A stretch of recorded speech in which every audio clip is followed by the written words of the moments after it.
Well, welcome to this next class. I forgot what. That's okay, it's all right. I'm sure he can introduce it for us. This is Brent DeGraff. He loves to teach providential history to teenagers, write history textbooks, and speak to parents about teaching history. He is co-founder of Liahona Preparatory Academy in Utah.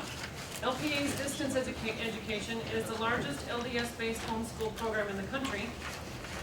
Brother DeGraff holds a bachelor's degree in history from BYU and has authored 5 LDS-based civics and history textbooks. He has been an instructor for the church educational system, international director of schools for the Center of Educational Restoration, operations director and distance learning coordinator for the Center for Alternative Education, and has co-hosted a weekly radio program called The Education Circus on K-Star Radio. Colleen, over here, That's her. is the mother of It's up here, Colleen. yours, mine, and ours family of 6 children. She received her Bachelor of Arts in Communication from Stevens College, a small private women's college in Columbia, Missouri. Colleen is the co-founder of Liahona Preparatory Academy and Distance Education Program with her husband, and a favorite person to hang out with, Brent DeGraff. There are some days when she wonders what they are thinking, but it always comes back to a bedrock belief that academics should be colored in the light of the revealed gospel. I'm excited to hear about it. Turn the time over to them. You're on. Yeah. Right there, where you want to start? Yeah. Okay, while they're figuring out what I did wrong with all of my PowerPoints here, have you guys picked these up yet? If you haven't, go get one. This is, how would you describe this? Okay, never mind. This sounds like one of my class, and I asked for somebody to participate. Like, what? Okay, this is, my wife put this together years ago. They're free. It's just at our desk, and these are all comments by general authorities about the importance of teaching your children, how to teach your children, not what to teach necessarily, but somewhat. But it's just validation for everything that you're trying to do right now. Because a lot of times, some of you may have caught garbage over the years, maybe a little bit for homeschooling, maybe just a little bit. Oh, sorry. I've never had a microphone on this. Okay, don't quiet. Okay.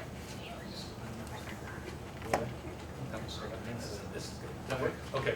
Anyway, pick one of these up if you would, because that way next time one of your friends says something about homeschooling, you can either throw the book at them or take something out of it from inside. All right. Some of you, a couple of you are my students in here, so you're going to have to do me a favor and be quiet today.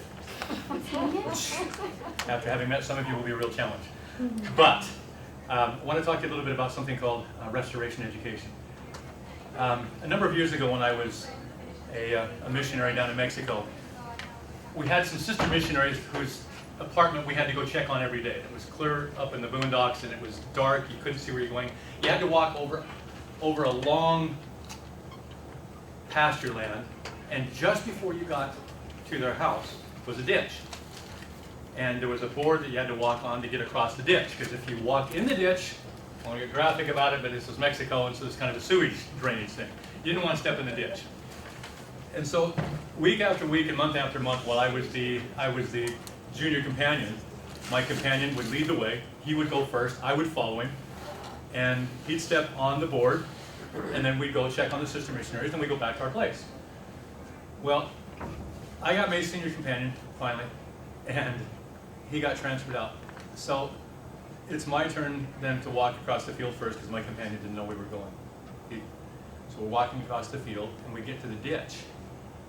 And I just stepped across the ditch, not where the plank was. And my companion behind me, not knowing about the ditch, and me not going where the plank was, stepped in the ditch. It's close as I've ever heard a missionary coming to saying a bad word, but he didn't. But it reminds me a little bit, and I thought about this when I was thinking about what I'm going to talk about. Am I moving around causing problems? How about this? Does this cause problems? Is that hard? How about this? No, you got to get to know me. I'll never grow up, okay? What are we teaching our children? Who's leading the way? And I'm going to make a statement that some of you will understand, some won't. Our children have an awful lot to go through. But our children, more than anything else, are going to be the teachers of the next generation that we can't even imagine what they're going to go through and what they're going to have to be up against.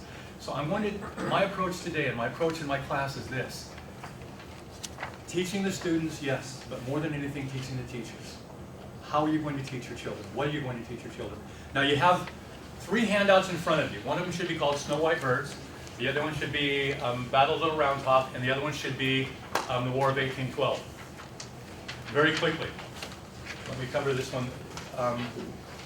I hope that you'll read them when you get a chance. Snow White Birds, if you look at first. Snow White Birds is a story that was told by Boy K. Packer. It is about a time in Brigham Young University's history when the president of BYU decided to bring in a different approach, a more humanistic approach to BYU. Let's take a look. If you turn something, I normally would, but turn, if you would, to the back of the first page. I'm going to read this very quickly. President Brimhall was the president of Brigham Young University at the time. He had a dream, and he brought in these Harvard and Yale and East Coast professors to lay the foundation that was not a religious foundation of Brigham Young University. It was a different type of a foundation. They were going to teach different things than they had taught before. And President Brimhall had this dream. I'd like you to just read it with me real quickly, if you would, please. It's at the bottom of the right-hand column on the back of page 1. It's in italics. He saw several of the BYU professors standing around a peculiar machine on campus. When one of them touched a spring, a baited fish hook attached to a long, thin wire rose rapidly into the air. Casting his eyes around to the sky, he, President Brimhall, discovered a flock of snow white birds circling among the clouds and disporting themselves in the sky, seemingly very happy. Presently, one of them, seeing the bait on the hook, darted toward it and grabbed it. Instantly, one of the professors on the ground touched the spring in the machine, and the bird was rapidly hauled down to the earth.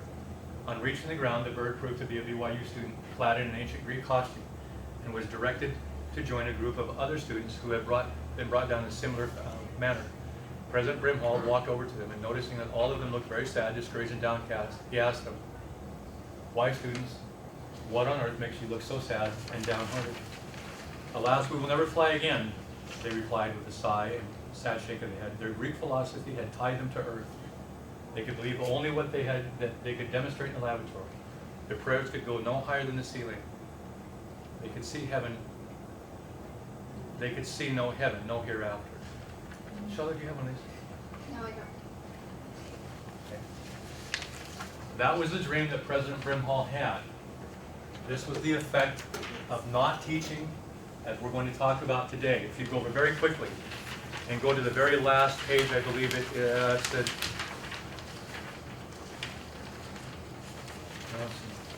Here, let me grab this. One of the professors came up to him. Yeah, this is on, it's on page 2, the front of page 2. If you go down, like the 3rd paragraph down, 3rd to 4th, it says a very old man. If you go there, starts off, a very old man, a stranger to me. Everybody got that? This is President McKay and President Packer.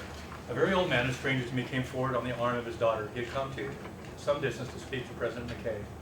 It was impossible for me not to hear their conversation. This is President Packer speaking. He gave President McKay his name and said that many years ago he had taught at BYU. President McKay said, "Yes, I know who you are." Tears came as the old man spoke sorrowfully about the burden he had carried for years. President McKay was very tender in consoling him. "I know your heart," he said. That old man was one of the 3 professors that had been brought in, who had been hired by President Brimhall in 1910. So when you read the story, understand the context. This old man, if you will, that had been brought in from Harvard or Yale or wherever he had come in from, and taught the BYU students in a different fashion with a different foundation than what it was supposed to be taught at BYU and what you should be using. Years later, realized what he had done to his children that he taught. My question to you today will be this. I'm going to talk to you about basing everything in the restoration of the gospel. Everything you teach. We'll focus on history, but we'll hit other things too. Everything.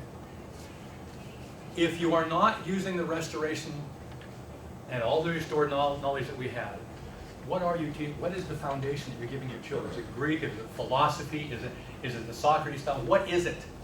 Because if it is not the restored gospel and all the knowledge, because remember, all things, all knowledge was restored, then what foundation are you using to teach your children? And if you're not using the restoration, then why do we have the restoration? Do we just pick and choose? Is that what we've come to in this church? That we're so careful to try to match what we're teaching with the world that we don't dare to teach them the knowledge that we have because of the restoration of the gospel? Okay, let's take a look at a couple things. Here's the question. Are you ready? How do I move that? The space bar. What space bar? He said hit the space bar. Long one. Is that the long one? Thank you. Yeah, thank you. Who said that? Thank you. You obviously have heard of me. This is your challenge, and we're going to fly through this. Youth in the church were reserved to come in this day. Now look at what it says here. I am confident that never, this is your challenge. Brothers and sisters, if you won't mind if I call you that. This is your challenge. That never in the history of the human family have we had the choice, powerful spirits the Lord has sent today. Never. If that doesn't put enough weight on your shoulders, then try this one. President Hinckley in 2006. If you want to know who you're teaching and why it is so important that you teach them correctly, and not on the foundations of men, but the foundations of the restored gospel. You, our youth of today, are among the most, please read this. Don't just do what I do when I read scriptures. I fly through, I get to the end of the page, can't remember what I read. You, our youth of today, are among the most illustrious spirits to be born into mortality in any age of the world. Yours is a noble heritage and a wonderful opportunity. Dedicate your lives to a new resolve. Be guided to fulfill your highest destiny. Be prepared to become leaders in that glorious millennial day when Christ himself will reign as King of Kings and Lord of Lords. You can't say this about every generation. They are among the most illustrious. They are among the most noble ever in the history of the world. So it is important not just that you give them names and dates and places and facts, but what you base that on. And I'm going to take a little approach today that will probably be strange to some of you, but not to others. Okay? What if? Very quickly. What if there's those wonderful mothers and fathers, I include the fathers even though it's not, the mothers of the stripling warriors, what if they had not taught them the way they taught them? What was it that made them, those sons, when they were facing the most terrific, if you will, or horrific army in the world, outnumbered? These young men had never picked up a spear, they'd never picked up a sword. What was it that made them obey with exactness? If you've ever been in one of those situations, you know that one of the scariest things that you can do is to put your faith totally in somebody else as they tell you what to do or what you should have done or you should do. What if those mothers had not touched those young men? It would have changed the course of the world. Not just the Americas, the world. What did they do that touched those young men to a point where they obeyed how? With exactness. No matter how heated the battle got, no matter how much they were overwhelmed, no matter how long they'd been running, no matter what they looked at the distance and they saw that Lamanite army, they obeyed with exactness. Based on the quotations I just gave you, you're going to have to do the same thing. You cannot get your sons and your daughters to the point you need to get them to if you're teaching them on any foundation other than the restored gospel. For instance, when you teach about the War of 1812, when you teach about the Civil War, when you're teaching history, where do you start? Let's take a look real quick. You tell me, I'm going to run 4 or 5 of these. When I'm done, I want you to give me the answer of how we do this. Boyke Packer, there should be no reticence in relating secular truths to revealed truths. And look at the number of times they talk about revealed truths. So we're not talking about names and dates and places that anybody had any real understanding of pre-restoration. You're supposed to combine secular truths with revealed, not just religious truths, but revealed truths. How do you do this? Elder Holland, tell me what this is. If you're not doing it, or if you are doing it, tell me what he means. And if you're not doing it, what do you do? Understand, Elder Holland says I'm making an unabashed appeal for a distinctly LDS approach to education. Not a religious approach, not a Mormon approach, okay, strictly as far as scriptures and quotations, but what is an LDS approach? What does that mean? What does it mean that they're not, this isn't something that the general authorities or that these men have talked about lightly. They're asking us to do something. He says again, he wants us to combine traditional scholarship with the religious perspective. Now that religious perspective is not just religion. As I showed you, it is the restoration. So when you're teaching them about the Civil War, taking the subject that we'll get into in just a second, When you're teaching about the Civil War, how do you teach that from a restored gospel perspective? Not just religious, and that does not mean taking a quotation from general authority and starting from a scripture with a scripture and a prayer, which you should do always anyway. What does that mean though? From the restored gospel. Again, LDS scholars, which you and your children are, you must speak the language of scholarship. You can be literate in the language of spiritual things also. This is my favorite. How do you do this? Again, please notice, it's not just religion. It's not just spiritual. Restored gospel. How are you including or incorporating the restored gospel into your classes, into your children's lives? Because remember, you're teaching a generation that is the most noble of all generations. You're teaching a generation that is going to have to teach young men and women that are going to go through things that we cannot even imagine. So it can't just hit them here. You have to touch them here. You have to touch them the same way that a missionary who's teaching in a little shack down in Brazil or Mexico or wherever, and they bear their testimony to those investigators. And it's not the words that they say, but it's the feeling that they relay, and we know what that feeling is. That touches them to a point where they know without a doubt who they are. They know what's being told them is correct, and they know what they're supposed to do. And that does not come by simply teaching names and dates and places.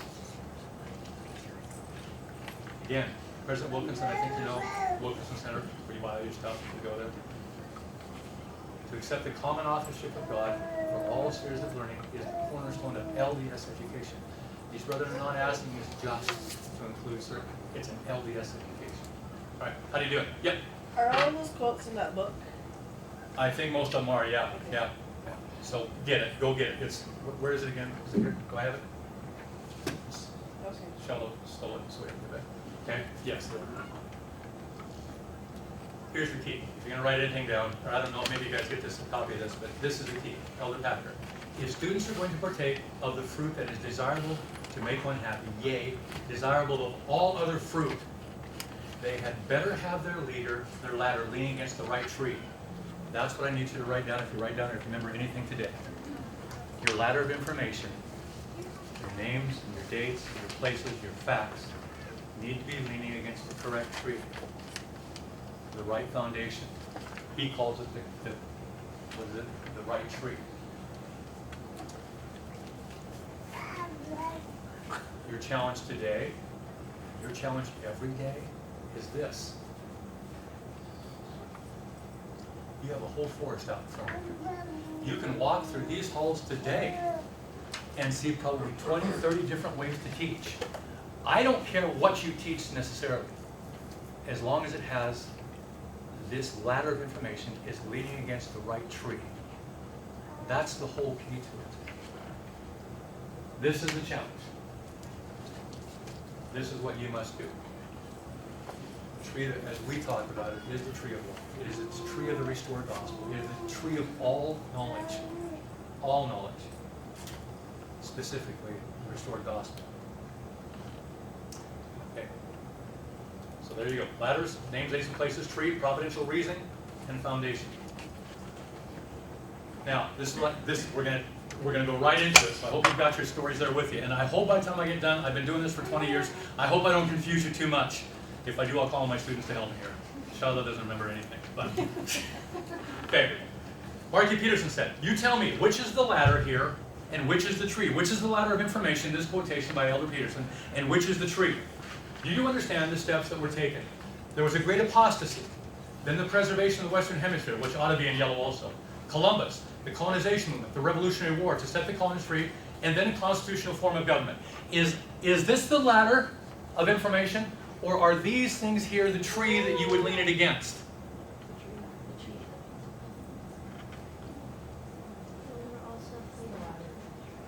These are all names and dates and places and facts. All the things, you kind of teach all these things, but from what perspective?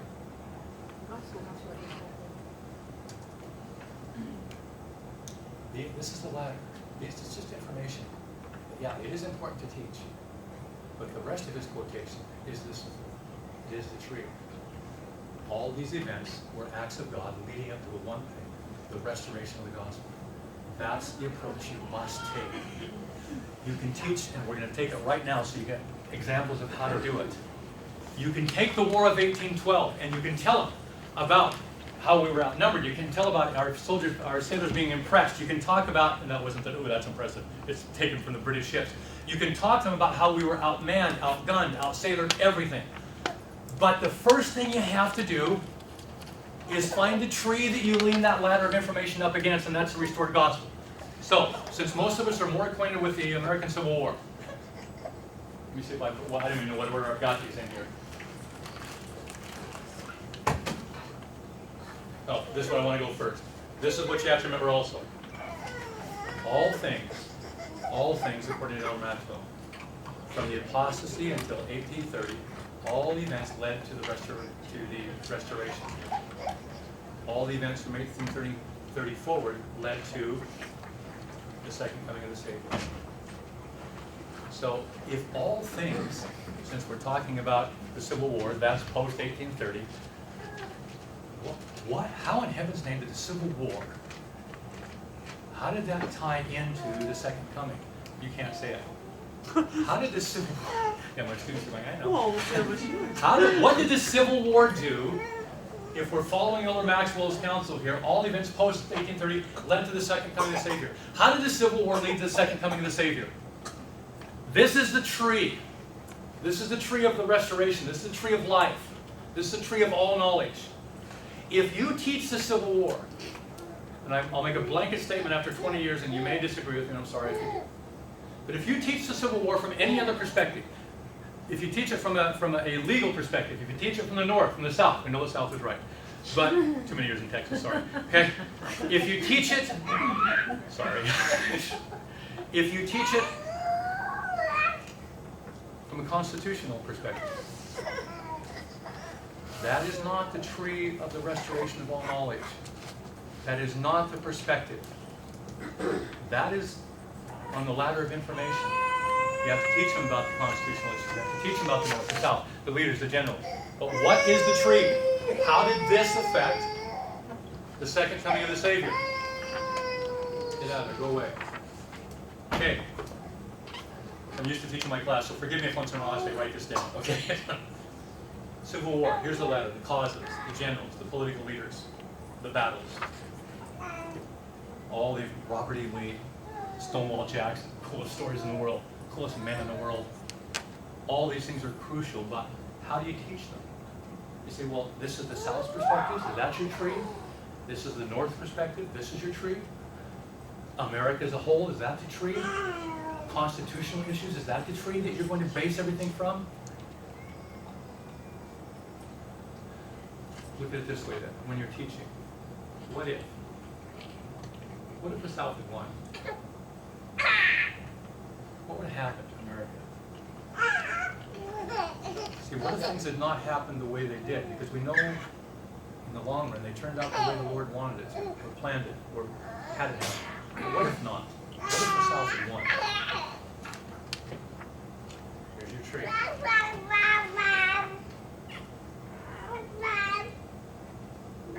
If the South had won, America most likely, almost any historian will tell you, this is where you start. If the South had won, America would have been divided into 5 parts, most likely. North, South, Spain, France, Russia, Great Britain, at least 5. What would that have done to the church? Remember, all things preparing for the restoration? This is 1861 to 1865. So that's the question you ask first when you're teaching your children. What if the South had won? What would that have done to the gospel? I'm going to put these all up here and then we'll hit them real quickly. I like to play with these. They're really irritating when I'm trying to make them happen fast. Okay. America divided. What would that have been? American Constitution. If America had been divided into 5 different parts, 6 different parts, 2 different parts, would they have all had the protections of the American Constitution? Would they all have had the protection of the freedom of religion, freedom of speech, freedom of press? Let's face it. If there is no American Constitution and America is divided into 5 parts, what is the government of each of these different countries going to consist of? Freedom of religion. How does Joseph restore the gospel? If there's no freedom of speech, how does he talk about it? If there's no freedom of assembly, how do you meet? If there's no freedom of the press, how do you publish the articles, the Book of Mormon? That's point number one. If there's an America divided, the Constitution is totally different. I don't put Utah up there to say, okay, Utah's special, but answer this. If the South had won, what would have happened to the Saints in Utah? Where would we have gone to? We were in Utah. Where would the Saints have gone? Back to Missouri? My wife's family is from Missouri. I tell her that this was my revenge. Her family ran my family out of Missouri, so this is my revenge. I married her. So, but where would the Saints have gone? Where would this, back east to New York? Not to Missouri, not to Illinois, where would they have gone? Would that have impeded the strengthening of the church and the second coming of the Savior? Temples. And I'm just hitting the light ones. What about the temple? Look at the temples that are simply in the United States. If the South had won and there were 5 different countries, or even 2 or 3 or 4, what would that have done to temple work? But now the most important one. Future of the world and of the church. Let's just suppose for a minute, and let's look at World War II. And I realize this is, well, wait a minute, I thought we were talking about Civil War. We are. Remember, all things from the Restoration forward lead to the Second Coming. You guys, everybody knows the story of the Nazis and the Civil War. What would have happened if America had been in 5 different parts? And the time came when in America 1/5 of its power, 1/4 or 1/3 of its power had been called on to stop Nazi Germany. What would have happened at D-Day? What would have happened in the Battle of Ardennes? Would have America have had the strength that it needed to have to defeat Hitler, to defeat the Germans? Here's the real question. What would happen to the Jews if America had, in the Civil War, had been weakened to a point where we did not have the strength to do what we did in World War II? What would have happened in the Holocaust? What would have happened to the Jews? If America could not step in and stop the slaughter of the Jews, how far would Hitler have taken it? The question I ask my students always is, where does evil stop if it's not stopped? Where does the adversary say, that's enough? He doesn't. If America had not been able to step in and do what we did with our massive money, if you will, our finances, our men, our technology, our whatever it was that made America so great at the time, what would have happened to the Jews? Then the next question following there is, if the Jews were annihilated, which they would have been, what happens to Jerusalem and Israel? Is there ever an Israel? You really think Adolf Hitler would have allowed an Israel to take place? And if there's no Israel, what about the prophecies concerning the Jews and the second coming of the Savior? I hope I haven't complicated this too much. It's going to be even harder when we get to the War of 1812. My point is this. All things, when you're teaching the American Civil War, or any subject, pre-1830, all things led to the Restoration. We'll get to the War of 1812 now, but everything post-Restoration lead to the Second Coming. How did the Civil War, why did it have to end that way? Because an America divided would not have had the strength or the ability to do what it needed to do. The Constitution would not have had the protections in each one. What was France? What about France? Most likely the Louisiana Purchase would have gone back to the French. Heaven forbid, okay? But what is the national religion of France? It's Catholicism. What about that part of America that is Spanish? Would have gone back to Spain or Mexico. Catholicism again. What about that part of America that would have been taken over by Great Britain? Church of England. What type of constitutions and protections are there under those constitutions? Not what we have today. So when you teach your children about the Civil War, yeah, teach them about Robert E. Lee, and teach them about Abraham Lincoln if you must. Teach them, sorry. Teach them about Stonewall Jackson. Teach them about all these incredible men and the soldiers, the almost quarters of a million that died on the battlefields of Antietam and of Manassas, and all the Vicksburg and all the rest. Teach them about the nobility of a Robert E. Lee. Teach them about Stonewall Jackson and what would have happened if he had lived. Teach them about all those things. But when you're talking about an Antietam, for instance, where a little sheet of paper was picked up on the ground and that was called Special Order 191. And Special Order 191 was all of Robert E. Lee's battle plans that fell into the North's hands and allowed the North to win. When you're teaching about these providential events, and the one that you have here, Little Round Top, you no longer have to your children no longer have to, you don't have to explain why these providential events happened.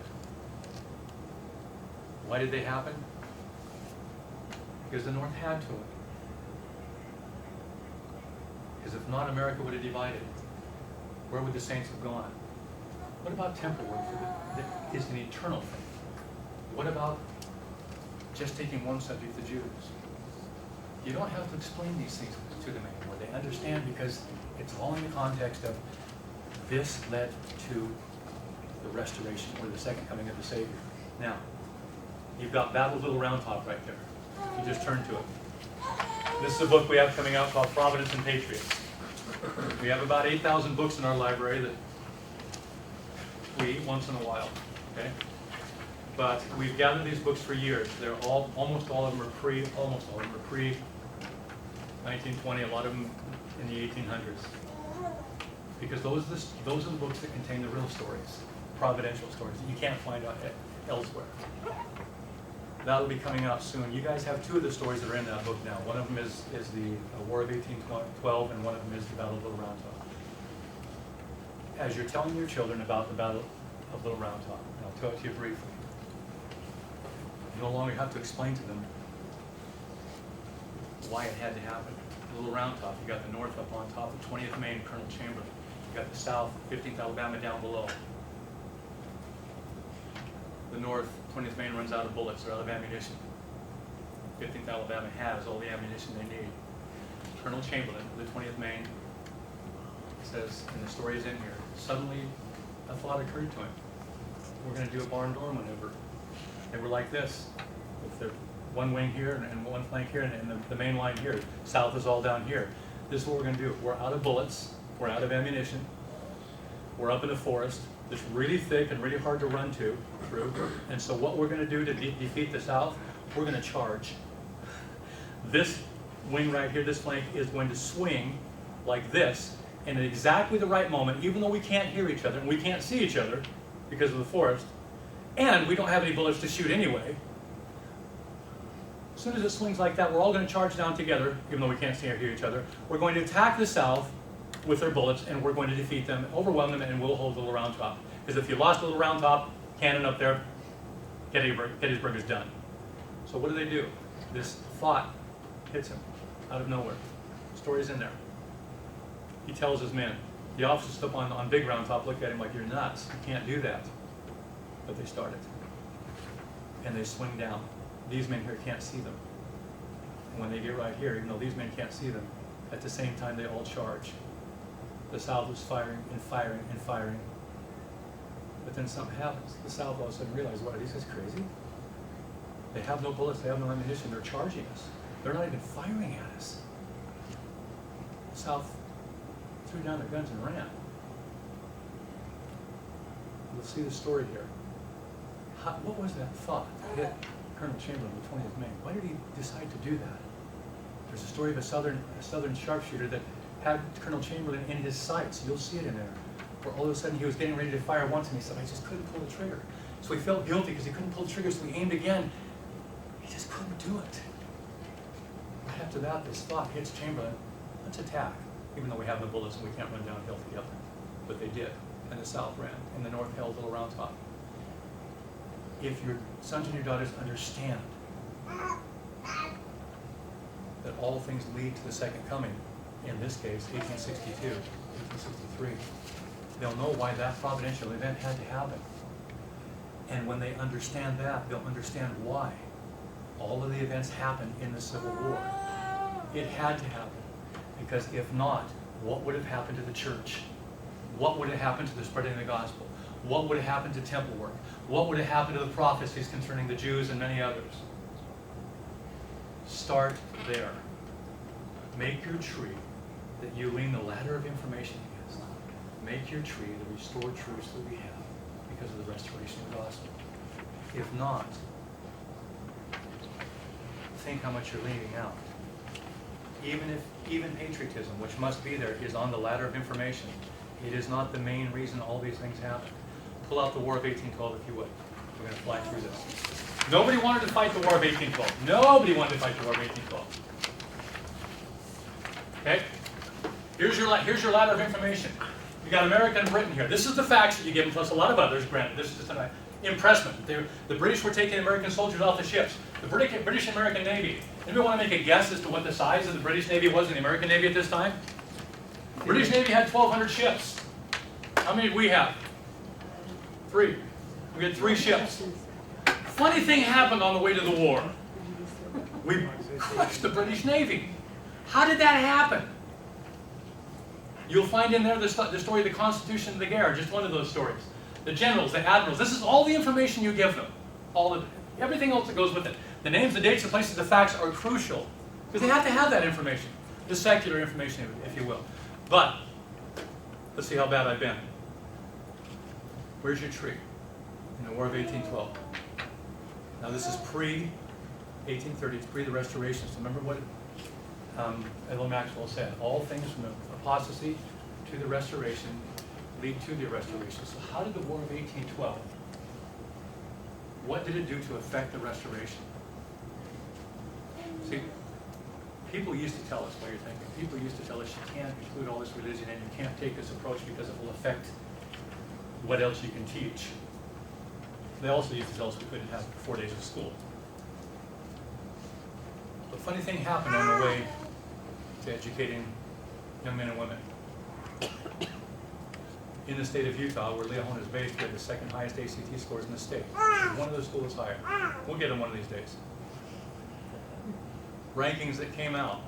And it was so strange to me. There's a ranking, it's on the front, it's called bestschools.org. They rated Liahona as the highest rated LDS-based education in the nation. I remember when I heard that, I walked out of my classroom, and we had one big hallway. Not really even that big. One big hallway in the school. I looked down the hallway and thought, how do we do that? It's not us. It's how we teach. It doesn't hit the students here, just here. It hits them here. That's the same thing as if you bear your testimony as a missionary. The same thing that bears witness to as the truthfulness of the gospel will bear witness of the truthfulness of what you're saying about history.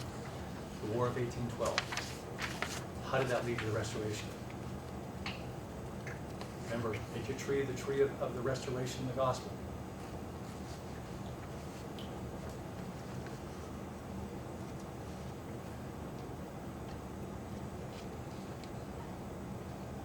I'll hit these very quickly. I'm not going to have much time. Whoa, that took my other one. Yeah, that's the other one. Okay, let's bounce. War of 1812. America, the war that we fought in 1776 was not a war it was a war of independence. But we really didn't have our independence, our freedom. What did Great Britain still control in 1812? They controlled the seas. They were the most powerful navy in the world. You think of it. I'm going to give you hints as we go. If you get it, raise your hand. War of 1812, nobody wanted to fight. Jefferson, Monroe didn't want to fight it. The Americans didn't want to fight. The British didn't even want to fight it. But that war had to be fought. Because something had to happen that was coming. This is 1812, 1813, 1814, even finalized in 1850. 15 years before the Restoration. Joseph comes along in 1830. The gospel's restored. What would have, and we'll leave it at this, what would have happened to America if the British had maintained their power of the seas, which even though we won independence, we did not win freedom. They were stopping our imports, they were stopping our exports, they were mandating where our ships could go. They were stopping, and this is the key, they were stopping British sailors or British people from coming to America, any ship for that matter. They were taking British citizens off of, who had been Americanized, off of the British ships, or the American ships, and putting them on British ships. What if that had kept on? 1830, Joseph restores the gospel. By 1838, where are we sending missionaries? Great Britain and Europe. What happens if America has not won independence of the seas? The British continue to do the same thing. They continue now to take our missionaries off of the ships, put them on British ships and make them serve on British ships. And worse yet, by 1840, when we have a whole bunch of saints coming over from Europe, you really think the British are going to let them come over? Or would they do the same thing that they've been doing to British citizens, American/British citizens for years? Taking them off, putting them on British ships, or sending them back. What would have happened to the gospel if America had not won into the independence of the seas? What would have happened to the restoration? How would the gospel have been restored? How would the missionaries have gone to Europe? How would the converts have come over and settled this incredible place that my wife and I went to for the last 2 days? When we found out we were going to come to Oklahoma, or to Omaha, we figured Omaha's close to Nauvoo. So we went to Nauvoo. And I had the coolest experience of going there and looking at this place where you can see what the history of your family is. And there it was, George Washington McDonald, my great-great-whatever grandfather, owned the plot right in front of the temple. It was so cool. How would he have gotten here from Ireland? He wouldn't have. It would have slowed massively the growth of the church. What I'm asking you to do is this. What is it that you're going to study, and then why? What is it we're studying? We're studying the War of 1812. We're studying the Admirals. We're studying impressment. We're studying the British. We're studying all of this. And then the important why. The tree of the restoration. This is what you base everything on. This is what you lean your tree of information against. So that when you talk about all these things, your sons and your daughters understand it wasn't accident. It wasn't chance. It wasn't because some great mind fought it out. It wasn't because of a constitutional issue. It was because it had to happen in order for the restoration to take place the way God planned it. Why Little Round Top? Why did this Colonel Chamberlain have the idea to run down a hill at full speed and attack the South that had weapons and the North didn't? Now you know why. They know why. It had to happen. Constitution. You can lean your tree, your ladder of information when you're teaching the Constitution. You can lean your ladder, if you wish, against, and I say just patriotism, the most crucial, but too many of us make that mistake and replace patriotism or the gospel with patriotism. Patriotism is among the things that must be taught, ladder of information. But I can tell you this, if patriotism alone is your tree that you lean the ladder of information against, there will come a time, like the Stripling warriors, when just knowledge here is not enough. You're going to have to know it here, because they're going to have to do the same thing as those young men did. It was 2016. They will stand and they will fight for a constitution that has come from the mind of brilliant men. They will stand and they will fight for a constitution that guarantees liberties and freedoms. How much more will they stand for a constitution that is represented not just in this document, but in the temples that they look at, and the work for the dead that they do, and the whole history of the restoration of the gospel? When they understand that it is the wise men were raised up by God. On one hand, you're standing up for a document that was given us by brilliant men. On the other hand, you're standing up for a document that was given us by God. They will defend it almost to the death or to the death. On this hand, there's nothing they will not do to defend the principles of that Constitution, because we know it's divinely inspired. When you're teaching the subjects you're going to teach, I don't care if it's the Constitution, I don't care if it's the War of 1812, the Civil War, I don't care what it is in American history. Everything can and should be based in the foundation or the tree of the restored gospel. This is why it happened. And if you can remember one thing as you're looking at it, if you're looking at the Pilgrims, why were there 7 different providential events that happened on the way over once they got here? Why? Because the whole thing from the apostasy led to the restoration. How did that lead to the restoration? Well, you know. That must be the tree. That must be the foundation. Anything else, and you're cheating your children. I know that sounds harsh,